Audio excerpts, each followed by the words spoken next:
बिस्मिल्लाहिर्रहमानिर्रहीम। अस्सलाम वालेकुम नाज़रीन, उम्मीद है आप सब लोग खैर खैरियत से होंगे।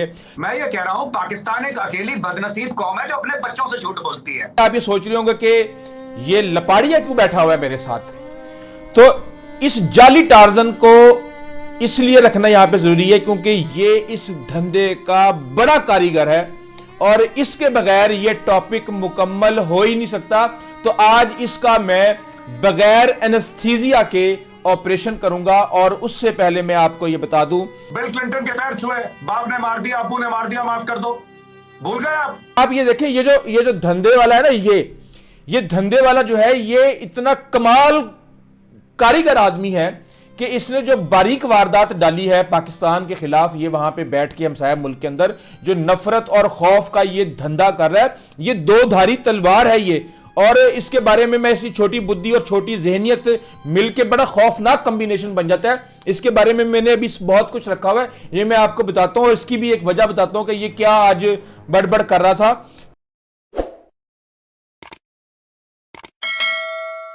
ये आपको पता है बिजनेस टाइकून बन गया ये एक ऐसे गंदे धंधे का इसने अंपायर खड़ी कर दिया ये, और ये उसका ये बिजनेस टाइकून बन गया है। और वो क्या है? नफरत किसके लिए? मोदी के सियासी फायदे के लिए। खौफ अपनी फौज को सिक्योर करने के लिए ताकि वो कैचअप के पैसे खा जाए, वो बेवा लोगों के पैसे खा जाए, वो 55,000 करोड़ रुपया तेजा के अंदर बर्बाद कर दे, वो ड्रोन उड़ाए 145 करोड़ का तो वो बर्बाद हो जाए, वहां पे खड़ी खड़ी जो है सबमरीन पानी के अंदर डूब जाए। ये है इनका म्यार। और कोई बंदा डिटाई के साथ, भाई डिटाई के साथ पता है क्या कहता है? मैं आपको बताता हूं, this is the joke of century के कहता है अपनी, यानी कि बड़ी लड़ाई कर रहा था और पाकिस्तानी एक तजियाकार के साथ, और उसको कहता है अपनी अवाम के साथ सच बोलें, खुदा के लिए अपनी अवाम के साथ सच बोलें। ओ भाई, तुमने 4 दर्जन व्लॉगर हैं, रोजाना भारतीय हिंदुस्तानी कौम को लोरियां सुना के सुलाते हैं कि भाई आईएसआई आ जाएगी, आईएसआई आ गई तो तुम्हारे बच्चों को ले जाएगी, तुम्हारी बीवियों को उठा के ले जाएगी, इसलिए आईएसआई से डरो और उसके खिलाफ जिहाद करो।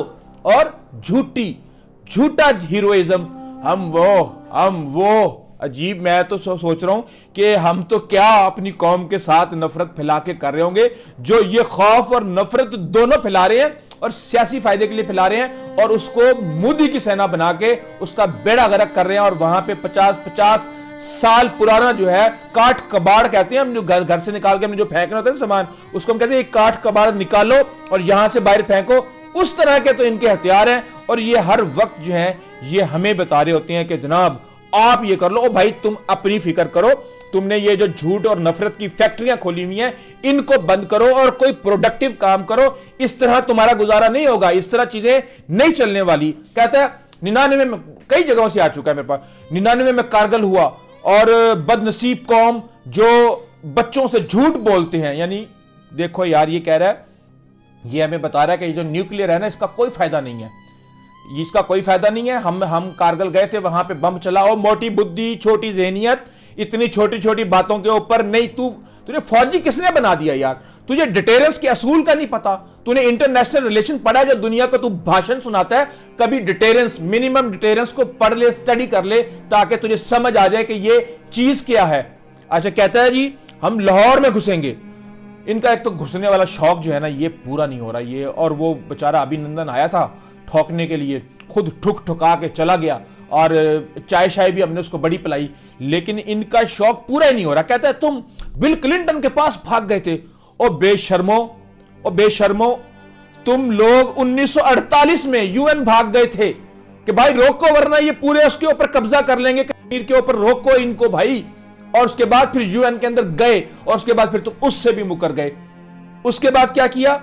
उसके बाद ये 1962 में गए, चाइना ने जब इनको ठोका ना बजा के और इनकी जमीनों के ऊपर कब्जे किए, तो फिर इनकी तो नहीं थी, इन्होंने कब्जे किए हैं, अंग्रेज इनको एवं टपा गया। अब ये देखें आप, टोटल हिंदुओं की तादाद जाके चेक करें, आपको समझ आ जाएगी बात कि क्या है। आधा मुसलमान इन्होंने बांग्लादेश में तकसीम किया, आधा इन्होंने अपने पास रखा, आधे में इन्होंने पाकिस्तान बना दिया। इन्होंने मुसलमानों को 3 हिस्से में तकसीम करके, वरना इस वक्त अगर जमहूरियत हो पूरे बर्रे सगीर के अंदर तो मुसलमान राइट के ऊपर डेमोक्रेटिकली हुकूमत कर रहे हो, लेकिन साजिश इनके दिमाग के अंदर रची बसी पड़ी है। और कहता है तुम भाग के गए अमेरिका के पास, क्लिंटन के पास। ओ भाई, तुम 1948 में भाग के गए, 1962 में चीन के साथ जूतियां खा के भाग के गए, उसके बाद 1999 कारगिल में तुम गए थे कि रोको इन्हें भाई, रोको। अगर हम ना रोकते ना तो तुम्हें लग पता जाना था। और इस तरह की बड़ी बातें कर रहा है कि जी उसको तो पहचानने से इनकार कर दिया, कैप्टन कर्नल शेर खान को, और इस तरह की बातें। बाल मसला ये है कि ये जाली टार्जन है। इन्होंने जब तक अपनी कौम को खौफ और नफरत का लोरियां नहीं सुनानी, इन्होंने नहीं सोना, नहीं, इनकी कौम सो ही नहीं सकती, क्योंकि ये एक तरह से इंटेलेक्चुअल एनेस्थीसिया दे रहे हैं अपनी कौम को, और उनको नशा हो गया इस चीज का। जब तक वो पाकिस्तान के बारे में लोरियां ना सुन लें उनको नींद नहीं आती। और मैं आपको बताऊं कि ये मोदी के साथ चल के कौम को अपनी को बर्बाद कर रहे हैं, उसको सियासी फायदा पहुंचा रहे हैं। ओ मोदी जी की सेना, वाह मोदी जी ने क्या ठोका, हर दफा ठुकवा के चले जाते हैं। सियासी फायदा भी, दुश्मनों को भी जो है ना उनके ऊपर झूठा प्रोपेगेंडा कर रहे हैं, और अपना कारोबार जो है ये चला रहे हैं। तो ये इस वक्त सूरत आ रहा है। इस हवाले से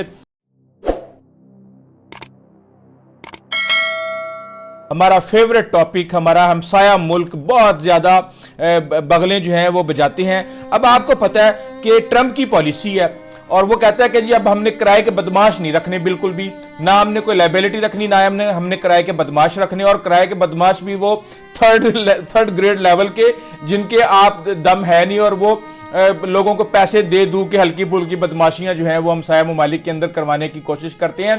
तो अब मसला ये है कि इनको पाला गया था, इनको एक हल्की सी वो दिखाई गई थी कि जनाब आप अमेरिका के इत्तेहादी बन जाए। हालांकि हम तो दहाइयों पे मुहित हमारा इत्तेहादी के तौर पे हमारा स्टेटस रहा है, लेकिन इनको जब ये स्टेटस मिला तो ये अपनी औकात से बाहर हो गए, और ये ऐसे हुए बाहर कि इन्होंने चूम चूम के अपने सारे हमसाए मार दिए, और किसी के साथ भी इनके ताल्लुकात ठीक नहीं है। अब ये तो फिर किराए के बदमाशों ने तो फिर संभालना था चाइना को, लेकिन आपको पता है ट्रंप का किसी को नहीं पता, मिलानिया ट्रंप को नहीं पता ट्रंप के बारे में, तो ये इनको कैसे पता चलेगा कि ट्रंप है क्या चीज। अब ट्रंप की पॉलिसी है, वो ये पॉलिसी है कि सबसे पहले 5 दिन साडा अपना कार, उसके बाद किसी होर दी गल करांगे। अब भारत के साथ जो थे वो 4 चीजें थी। एक ट्रेड, अब इसके ऊपर क्या होने वाला है मैं आपको भी बताता हूं। क्वाड का मतलब यह है कि वो 4 ममालिक, जापान, ऑस्ट्रेलिया, भारत और यूएस, इन्होंने मिलकर चाइना को और यहां पे सारा इस खित्ते के अंदर अपनी कंट्रोल कायम करना था। और तीसरा था चाइना को कैसे कंट्रोल करना है, और इनका अपना जो सरसरी सा मुफाद है वो है पाकिस्तान के खिलाफ कैसे अमेरिका के कान भर के और उनको ऊपर, उनकी कंपनियों के ऊपर पाबंदी लगवाना, उनको बदनाम करना या उनके मुफादात को ठेस पहुंचाना। अभी 4 में से मैक्सिमम जो है वो गेम उलट चुकी है। अब क्या गेम उल्टी है मैं आपको बता देता हूं। ट्रंप साहब जो हैं वो उन्होंने रखा हुआ है, अब आप ये देख लें कि खबर आई, यानी ट्रंप ने अभी हलफ नहीं लिया था तो खबर आना शुरू हो गई कि ट्रंप भारत का दौरा करेंगे, मोदी अगले माह अमेरिका का दौरा करेंगे। वहां पे जयशंकर गए हुए थे इनॉग्रेशन के ऊपर, जनाब उनकी मुलाकात मार्को रूबियो जो वजीरे खारजा हैं अमेरिका के, उनसे मुलाकात हो गई और चीजें प्लानिंग हो रही हैं बड़ी तेजी के साथ, बड़ी फनकारी दिखा रहे हैं। अब इनका मसला क्या हुआ मैं आपको बता देता हूं। ट्रेड के ऊपर पाबंदी लगाने जा रहा है, आपको पता है ट्रेड वार शुरू होने वाली है पूरी दुनिया के अंदर और ट्रंप बाज नहीं आ रहे इस हवाले से। लेकिन अगली गेम, जिस चाइना को कंट्रोल करना था अमेरिका ने, ट्रंप ने अपने पहले 100 डेज के अंदर चाइना का दौरा रख लिया, और ना सिर्फ दौरा रखा बल्कि जो चाइनीज पीएम है शी जिनपिंग, उनसे फोन के ऊपर बात भी की और उनके साथ गुफ्तगू करके उनको कहा कि जनाब मैं आपके पास आ रहा हूं, हम बैठ के बात करते हैं, एक दूसरे के मुफादात को हम किस तरह डील कर सकते हैं। अब एक चीज तो ये हो गई, इस तरफ आगे कुआं पीछे खाई, ये बात आप समझ लें। वो कैसे कि अगर तो चाइना के साथ मामला ट्रंप के सेटल हो जाते हैं और वहां पे पुतिन के साथ भी हो जाते हैं, तो ये साहब इस खित्ते के अंदर इररेलेवेंट हो जाएंगे। इनको ना कोई आगे पूछने वाला होगा, ना इनको कोई पीछे पूछने वाला होगा। उसके साथ ही अगली जो गेम है, उन्होंने कहा चाइना के साथ अगर मामला सेटल नहीं होते तो क्या होगा, उन्होंने कहा जी ट्रेड वार होगी। अब वो ट्रेड वार जब होगी तो इस खित्ते के अंदर भी होगी, बेशक पाकिस्तान को भी बड़ा इसका नुकसान होने वाला है। तो उन्होंने कहा तो फिर जो टैरिफ उनको लगेंगे वो टैरिफ इनको भी लगेंगे। तो अब ये मांगते भी, हमें कहते हैं भकारी, मांगते फिर रहे हैं कि भाई कोई कंसेशन दे दो, भाई थोड़ी सी हमें कोई रियायत दे दो, हमारे ऊपर वो टैरिफ ना लगाओ जो आप चाइना के ऊपर लगाने जा रहे हैं। और इस वजह से भागम भाग सूरत-ए-हाल चल रही है। बस नहीं चल रहा कि मोदी अभी रात कोई फ्लाइट पकड़ के और वो ट्रंप के पास जाके गोडे गिटे पकड़ लें कि जनाब मुर्शिद बचा लो सानू, नहीं तो काम खराब हो जाएगा। और ये सारी सूरत-ए-हाल है और बहुत ज्यादा भागम भाग कोशिश की जा रही है कि किसी भी तरीके से ट्रंप से मुलाकात हो जाए। आपको अपडेट करता रहूंगा, लेकिन उम्मीद है कि अब तक आपने चैनल तो सब्सक्राइब कर ही लिया होगा, कमेंट्स भी कर दिए होंगे, लाइक तो हर हाल में आप कर चुके होंगे।